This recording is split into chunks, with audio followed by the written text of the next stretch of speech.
You barely get 5 minutes to breathe as you rush through the resort lobby, phone pinned between your shoulder and ear, tablet in one hand, hotel file in the other.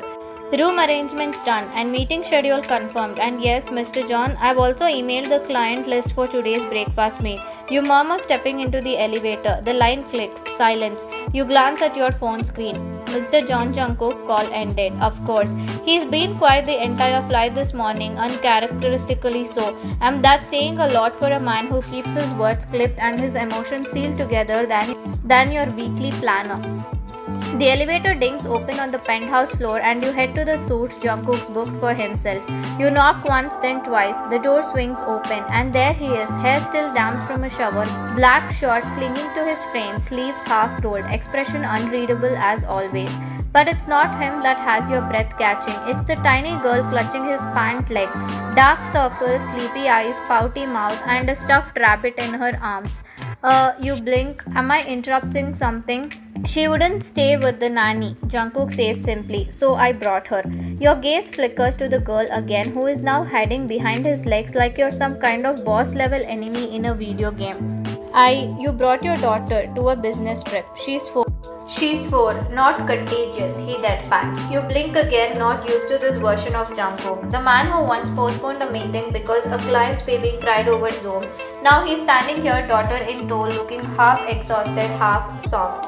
I didn't mean that, you mutter, straightening your tablet. Just if you needed help arranging childcare, I could have. She doesn't trust anyone except apparently you. You frown. Me? At that, the girl peeks. You smile instinctively gently, crouching a little so you're at her level. Hi, sweetheart, I am. She lets go of Jungkook's leg and waddles straight into your arms like she's been waiting for you all her life. Omma, she mumbles into your neck. Your whole body freezes. Jungkook's eyes widen. Your hands awkwardly hover mid-hair. Oh no, sweetheart, I'm not. But she tightens her hold. Omma, she says again more confidently this time. You slowly look up at Jungkook. He's staring at you, jaw tight, brows furrowed, like he doesn't know if he should yank her away or kiss you. She's never called anyone that, he says quietly. You don't know what to say. The girl sighs and leans her head on your shoulder, content. You gently stroke her hair, your heart a chaotic mess of fluttery warmth and confused panic. I think she likes me, you whisper. Jungkook doesn't say anything, but something shifts in the air between you, something delicate, something dangerous, and you realize you like her too. Time skip.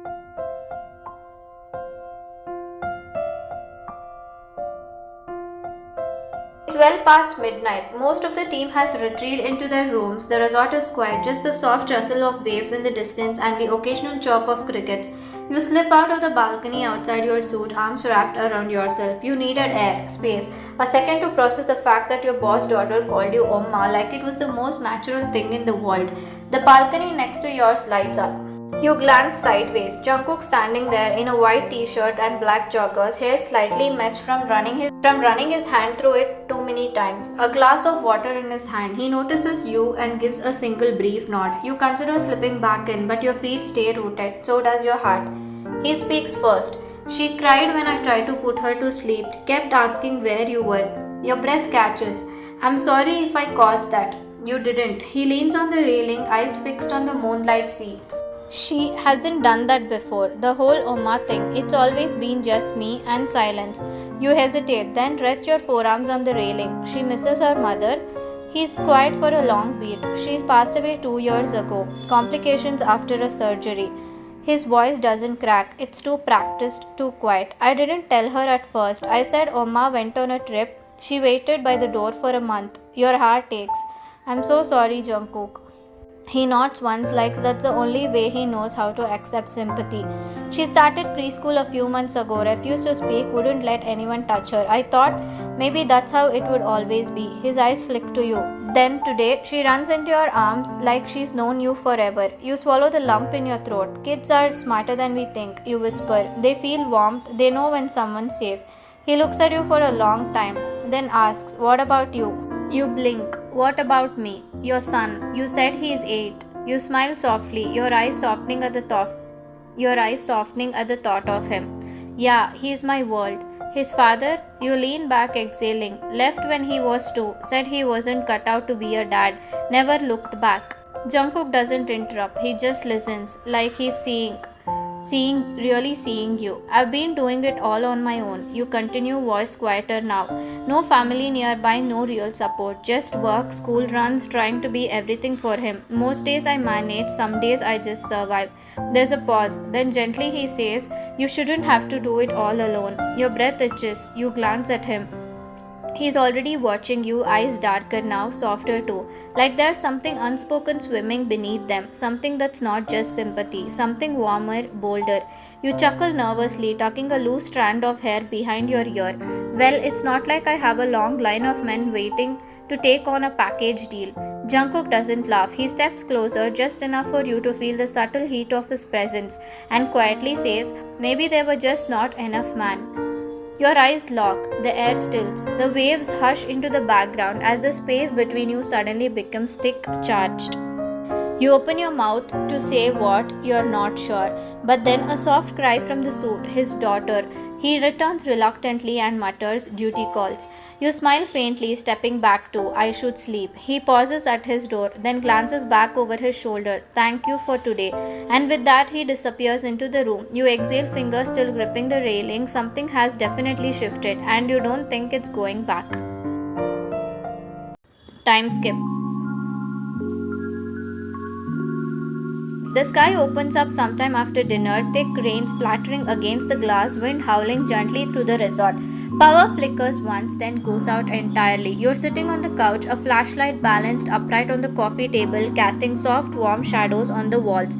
Jungkook's daughter is fast asleep in your lap, curled into you like she belongs there. Across from you, Jungkook is pacing the room, barefoot, sleeves rolled to his elbows, phone raised to his ear. No network, nothing's going through. He mutters, finally giving up and tossing the phone onto the table. You glance at him. Relax. The world won't fall apart if you go off grid for a few hearts. He sighs and runs a hand through his already messy hair. You clearly haven't met our clients. You smile and stroke his daughter's hair absent-mindedly. She's knocked out. "She trusts you more than she trusts me," he says, half joking, half something else. You look up. That's not true. She loves you. It's obvious. He stops in front of you. His eyes fall to his daughter's tiny hand clutching your sleeve. "And yet," he murmurs, "she calls you Omma." Your heart stumbles. You gently adjust the little girl, careful not to wake her. "It's just a phase. She's confused. Kids do that when they..." "She's not confused," he cuts in softly. You freeze. When you finally meet his eyes, he's already watching you. Gaze deep, unreadable, but undeniably intense. You shouldn't look at me like that," you whisper. "Like what?" Like you're about to say something you can't take back. A beat of silence. Then he kneels in front of the couch, resting his elbows on the edge, his face barely a breath away from yours. His daughter sleeps peacefully between you, unaware of the storm brewing just above her. "I haven't been able to get you out of my head since the day in Busan," he says. Your brows knit. "Busan?" "The investor meeting 3 months ago. You wore that green dress, the one that made half room lose focus. You smiled the entire night, but nearly cried in the car after." You blink. You notice that? He nods, his voice lower now. "I always notice you." You swallow hard, heart pounding. "You're my boss," you remind him weakly. "And you're more than my assistant," he replies. "You've been the only constant in my life since she died. You hold everything together, including me." You don't know who leans in first. Maybe it's him, maybe it's you. But suddenly your foreheads are brushing and his breath is on your lips. "Jungkook, tell me to stop," he whispers. But you don't. You can't. You want him. God, you want him so badly it scares you. Then a tiny sigh escapes the sleeping child between you and the spell breaks. You both pull back, hearts racing, breath shallow. He exhales a shaky laugh, pressing his hand to his forehead. She has perfect timing. You laugh softly too, nervous, breathless. Maybe it's a sign. He rises to his feet slowly, eyes lingering on yours. Maybe. The tension doesn't leave. It lingers like the scent of rain in the air, unspoken and heavy. "Good night," he murmurs, brushing his knuckles against your cheek. "Good night," you whisper back. But neither of you sleeps much that night, not with your skin still tingling, not with his words echoing in your head.